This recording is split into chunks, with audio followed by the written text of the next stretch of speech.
And just when I think we're making some progress with people being more accepting of the child-free choice and lifestyle, this happens. Hello, child-free friends. A whole lot of you sent me this article. I'm not gonna lie, when I first saw it, I thought it was a joke. Turns out, no, it's a real thing. I do want to say this quick disclaimer. I know that people in different cultures and different parts of the world live differently. There are different expectations between parents and kids, so I am sort of keeping that in the back of my mind. But for now, let's just get straight into the article. Indian couple sue son for not giving them a grandchild. A couple in a North Indian state are suing their only son and his wife for not giving them a grandchild after 6 years of marriage. Okay, I didn't know that you could sue your child for not giving you a grandbaby, but apparently now that's a thing. Sanjeev and Santana say they used up their savings raising their son, paying for his pilot's training as well as a lavish wedding. They're demanding compensation worth nearly $650,000 if no grandchild is born within a year. Okay, these people are serious. They are giving them a timeline. That is probably the most extreme ultimatum I have ever heard, or perhaps it's more of a threat. That is a lot of money. I'm assuming this is American. So in Canadian, that would be... that's insane. Also, these parents said that they used up their savings raising a kid. Isn't that what raising a child is? It's expensive. It's not cheap. I'm not really sure how they expect to be compensated for making the choice to have a child and then raise him. I guess my mind just doesn't work like that because that doesn't make a whole lot of sense to me. At least if we have a grandchild to spend time with, our pain will become bearable.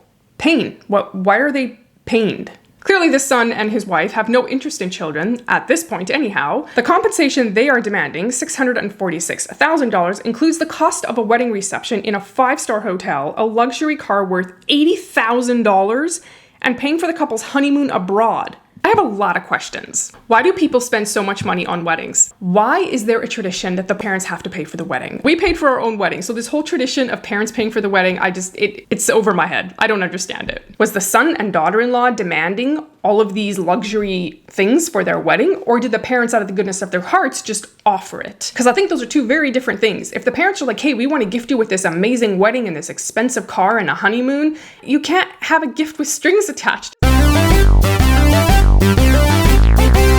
Or you can't give a gift that looks like a gift and then later down the road be like, oh, by the way, you kind of owe us because we did all of this for you.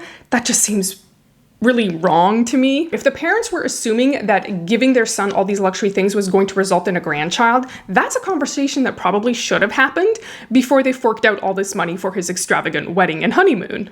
The parents also forked out $65,000 to get their son trained as a pilot in the US, only for him to return to India unemployed. He returned to India in 2007 but lost his job, and his family had to support him financially for more than 2 years. Okay, I get it that, people do run into financial problems, and if you have your family that can help you out, that's great. Maybe the son could repay them for some of that just because it was maybe an extra expense that the parents weren't expecting. But it doesn't really seem like that's what these parents are upset about. Maybe in Indian families, the parents just pay for everything, and then there's just an unspoken expectation that the child will then do a lot of things back for them. The parents say that they arranged his marriage in 2016 with the hope that they would have a grandchild to play with during their retirement. What? So you didn't arrange the marriage so that your son could have a happy life. It was just so that you could get a grandbaby? I mean, what about having a really cool daughter-in-law? I don't get it. The couple's lawyer told The National that the couple had demanded the money because of mental cruelty. How is making a choice that your parents don't agree with mental cruelty? Do we really think that this son and his wife are like, wow, we're gonna punish our parents and not have a baby? Maybe they just don't want kids, and that is their right to make that choice. It is a dream of every parent to become a grandparent. They have been waiting for years to become grandparents. A lot of people want a lot of things, and we don't always get what we want. Maybe suing your son and daughter-in-law is not the best direction to go. Is there something else they could do? If they're lonely, I don't know. Maybe find a way to get involved in the community where you can spend time with kids and you can give back if that's what you're passionate about. I can't imagine the wedge this is going to drive between this family. We also had to take out a loan to build our house, and now we are going through a lot of financial hardships, the couple said in their petition.